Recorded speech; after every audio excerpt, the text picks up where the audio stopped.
yo que me alegro, Javier, pero supongo que te habrás sentido mal, igual que nos hemos sentido todos los demócratas, después vosotros desde Vox y nosotros desde los 3 o 4 medios de comunicación libres que quedan, después de habernos partido la cara defendiendo a los policías, por ejemplo, en 2019, cuando los subversivos, los independentistas y los terroristas de los CDRs prácticamente arrasaron y quemaron Barcelona, les llamaban despectivamente los piolines en 2017, cuando hemos defendido a la policía, también a toda la policía en sus, bueno, pues justas ansias y demandas de equiparación salarial con los Mossos de Escuadra o con la Ertzaintza, y de repente ver ahora algunos miembros, no pocos, nunca se puede generalizar, como bien matiza Javier Ortega Smith, pero algunos miembros utilizar una violencia sañuda,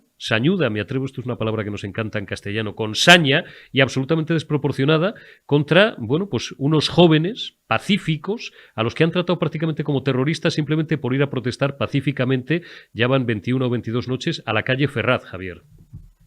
Sí, tan injusto sería decir que los manifestantes son unos violentos ultras encapuchados neonazis, como decir que toda la policía es violenta. Es una auténtica injusticia en ambos casos. Es verdad que de miles de manifestantes siempre ha habido un grupo muy despreciable que han buscado la provocación, que han buscado el enfrentamiento, que han insultado a la policía, que han insultado a Su Majestad el Rey, y que además algunos de ellos se ha demostrado que estaban infiltrados por la propia delegación del gobierno para provocar precisamente o justificar esas cargas. Y evidentemente la inmensa mayoría de los policías, y yo conozco a muchos de ellos que trabajan en las unidades de intervención policial, se han visto abochornados de esas instrucciones políticas que procedían de la delegación del gobierno y que no hacían otra cosa que aplicar la desproporcionalidad más absoluta, sin seguir los mínimos protocolos que siempre ha seguido la OIP, que van en proporción al aumento de violencia.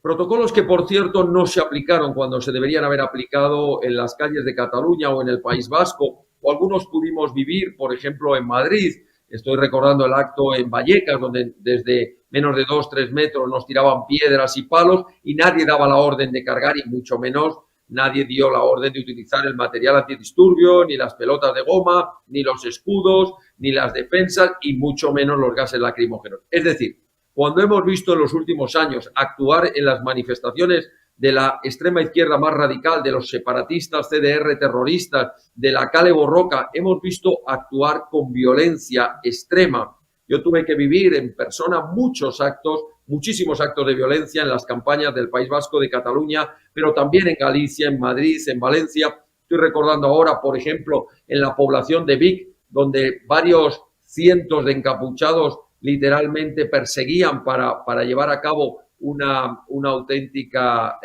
paliza a los policías y a los que estábamos allí democráticamente realizando un acto, y no se dio la orden de cargar, no se dio la orden de utilizar material antidisturbio. Bien, como lo hemos visto todos los españoles, sabemos comparar una situación con otra. Y lo que se ha visto en Ferraz, verdaderamente, ha habido días que ha sido humillante para la policía y vergonzoso para los ciudadanos. Ver cómo se cargaba contra chavales de 14 y 16 años, contra personas mayores, tirándoles gases, aporreándolos,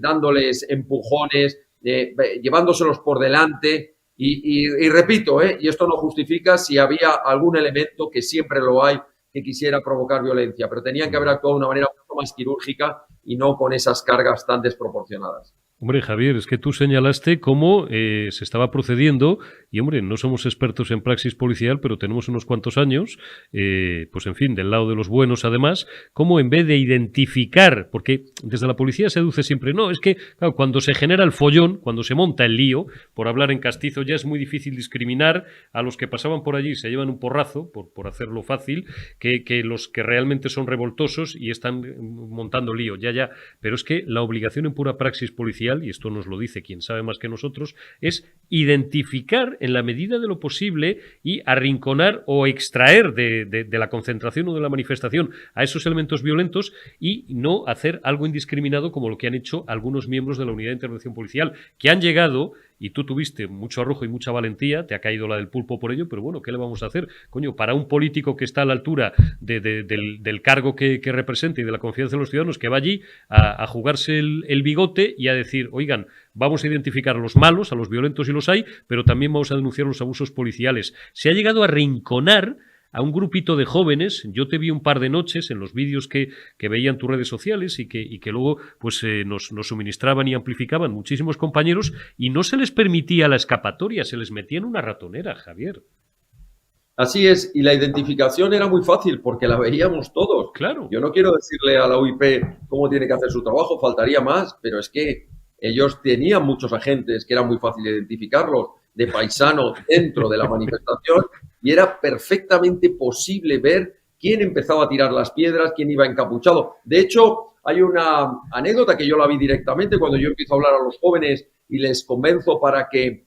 levanten una sentada pacífica que estaban haciendo en una de las calles, sí, como tantas veces hemos visto que se hace, una manifestación en la que hay una sentada y se intenta protestar. Les pedí que por favor se levantaran porque estaba viendo que estaban a punto de hacer una carga, ya preparados con todos sus escudos, sus defensas, sus cascos y sus pelotas de goma. Les pedí que se levantaran y de repente vi que un individuo que no tenía nada que ver con el resto de los chavales, que tenían una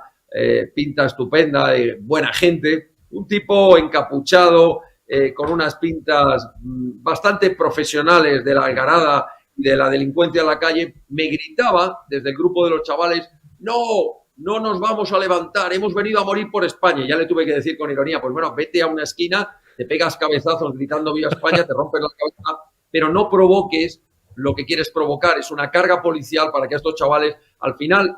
lo que busca la delegación del gobierno son detenciones, lo que busca la delegación es hablar de violencia en las calles y no reconocer lo importante. Yo no quiero dejar de decirlo alto y claro, es una muestra democrática de protesta frente a un golpe de Estado que ha sido promovido desde el propio gobierno, pactando con delincuentes, pactando con golpistas, provocando el indulto, generando la amnistía para quienes han ido contra el ordenamiento constitucional, contra la unidad de España, contra los principios de libertad y de democracia. Eso es lo que hay en la calle, una protesta pacífica y que se entere el mundo entero de españoles, la inmensa mayoría, que no estamos dispuestos a la mayor corrupción política que se ha producido nunca en España desde que se aprobó la Constitución, que es comprar los votos que le faltaban para llegar a la Moncloa a base de indultar a golpistas, a delincuentes y pactar fuera de España con prófugos de la justicia. Eso es la realidad. Miles de españoles en muchas ciudades de España manifestándose pacíficamente y eso sí, un intento del poder político de criminalizar y de provocar violencia, detenciones, para que el titular sea otro muy distinto al de la realidad, que es un no rotundo a Sánchez y su gobierno de golpistas.